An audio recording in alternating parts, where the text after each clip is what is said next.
ಕಾವೇರಿಗೆ ಬಾಗಿನ ಅರ್ಪಿಸಿದ್ದ ಕುಮಾರಸ್ವಾಮಿ ಕೃಷ್ಣಾ ನದಿಯ ಭರ್ತಿಯಾಗಿ 2 ತಿಂಗಳು ಕಳೆದರೂ ಕೂಡ ಬಾಗಿನ ಅರ್ಪಿಸದೇ ಇದ್ದಿದ್ದು ಉರಿಯೋ ಬೆಂಕಿಗೆ ತುಪ್ಪವನ್ನ ಸುರಿದಂತಾಗಿತ್ತು.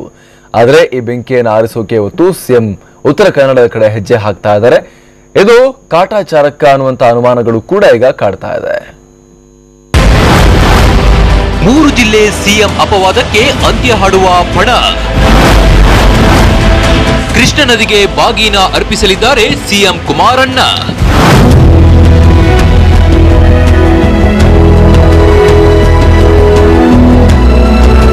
ಮೈಸೂರು ಮಂಡ್ಯ ಭಾಗದ ಜೀವನಾಡಿ ಕೆಆರ್ಎಸ್ ಜಲಾಶಯ ತುಂಬುತ್ತಿದ್ದಂತೆ ಹರ್ಷಚಿತ್ತರಾಗಿದ್ದ ಸಿಎಂ ಕುಮಾರಸ್ವಾಮಿ ಅದ್ದೂರಿಯಾಗಿ ಬಾಗಿನ ಅರ್ಪಿಸಿದ್ರು.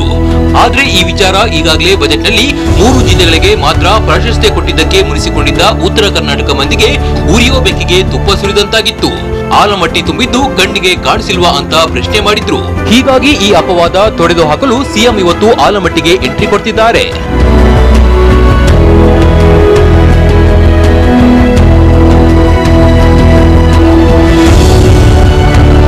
ಕೃಷ್ಣ ನದಿ ತುಂಬಿ ಸರಿಸುಮಾರು ತಿಂಗಳ ಬಳಿಕ ಮುಖ್ಯಮಂತ್ರಿ ಆಲಮಟ್ಟಿಯತ್ತ ದೌಡಾಯಿಸಲಿದ್ದಾರೆ.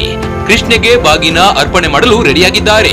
ಮಧ್ಯಾಹ್ನ 3 ಗಂಟೆಗೆ ಹೆಲಿಕಾಪ್ಟರ್ ಮೂಲಕ ವಿಜಯಪುರ ಜಿಲ್ಲೆ ಬಸವನ ಬಾಗೇವಾಡಿ ತಾಲೂಕಿನ ಆಲಮಟ್ಟಿಗೆ ಬಂದಿಳಿಯುವ ಕುಮಾರಸ್ವಾಮಿ ಅಲ್ಲಿಂದ ನೇರವಾಗಿ ಕೃಷ್ಣೆಗೆ ಗಂಗಾ ಪೂಜೆ ಸಲ್ಲಿಸಿ ಬಾಗಿನ ಅರ್ಪಿಸಲಿದ್ದಾರೆ.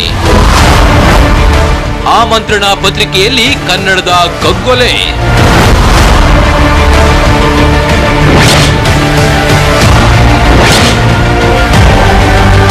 ಬಾಗಿನ ಅರ್ಪಣೆ ಕಾರ್ಯಕ್ರಮಕ್ಕೆ ಕೃಷ್ಣ ಭಾಗ್ಯ ಜಲ ನಿಗಮ ಆಮಂತ್ರಣ ಪತ್ರಿಕೆ ಮುದ್ರಣ ಮಾಡಿದೆ. ಆದರೆ ಆಮಂತ್ರಣ ಪತ್ರಿಕೆಯಲ್ಲಿ ಕನ್ನಡವನ್ನ ಕಗ್ಗೊಲೆ ಮಾಡಿದೆ.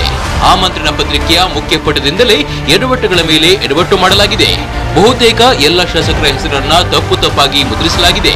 ಹೀಗಾಗಿ ಕಾರ್ಯಕ್ರಮವನ್ನ ಕಾಟಾಚಾರಕ್ಕೆ ಮಾಡಲಾಗ್ತಿದೆ ಎಂಬ ಮಾತುಗಳು ಕೇಳಿಬಂದರೂ ಶಾಸಕರು ಮಾತ್ರ ಸಂತಸ ಪಡ್ತಿದ್ದಾರೆ. ಸಂಪೂರ್ಣ ಅಣೆಕಟ್ಟು ತುಂಬಿ 30,000 ಕ್ಯೂಸೆಕ್ಸಿನವರೆಗೂ ನೀರನ್ನು ಒಳಹರಿವು ಇದೆ, ಹೊರಹರಿವು ಕೂಡ ಇದೆ. ಮುಂಗಾರು ಹಂಗಾಮಿನಲ್ಲಿ ಗಂಗಾ ಪೂಜೆ ಮಾಡಬೇಕಂತೇಳಿ ವಿನಂತಿ ಮಾಡಿಕೊಂಡಾಗ ಅವರು ಒಪ್ಕೊಂಡು ಬರ್ತಾ ಇದ್ದಾರೆ. ಒಟ್ಟಿನಲ್ಲಿ 3 ಜಿಲ್ಲೆ ಸಿಎಂ, ಪ್ರತ್ಯೇಕ ಉತ್ತರ ಕರ್ನಾಟಕ ರಾಜ್ಯ ವಿವಾದಗಳ ನಂತರ ಸಿಎಂ ಈ ಕಡೆ ಬರ್ತಿದ್ದಾರೆ. ಇದು ಜನರ ಕಣ್ಣರಿಸುವ ತಂತ್ರಣ ಎಂಬ ಅನುಮಾನ ಎಲ್ಲರನ್ನ ಕಾಡ್ತಿದೆ. ಅಶೋಕ್ ಕಡಳ್ಳಿ, TV9 ವಿಜಯಪುರ.